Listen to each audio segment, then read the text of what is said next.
In this video, we're going to look at assembling the S3 juice bottle. First thing we're going to do is look at opening up Inventor. We're then going to go to New, select Metric, and under the assembly, we're going to select the standard millimeter assembly. Next, we're going to go up to Place in the top left-hand corner, and we're going to go on to our OneDrive so that we can select all three parts of the bottle holding down Shift, so we select them all and then press Open.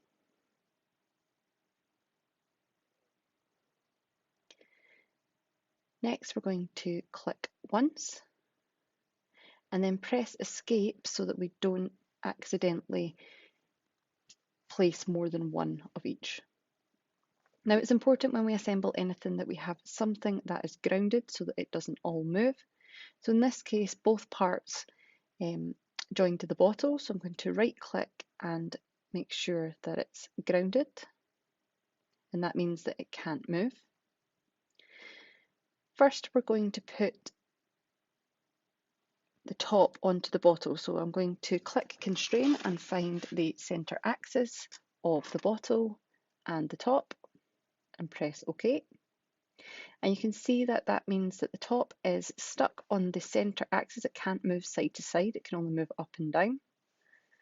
Next, we're going to constrain the outside line of the top of the bottle and move my view cube so that I can see the line of the top, and click that and press OK.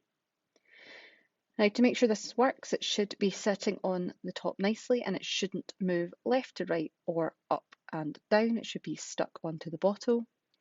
If that's correct, the next thing we're going to do is do center axis to center axis again for the juice part, and then we're going to click Constrain and we're going to stick the top surface of the top to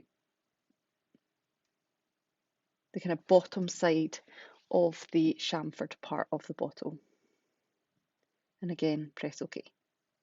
And there we have it. We have our constrained juice bottle. So then we're going to go up to the big eye in the top corner, go down to Save As, and make sure that we save our assembly in our OneDrive.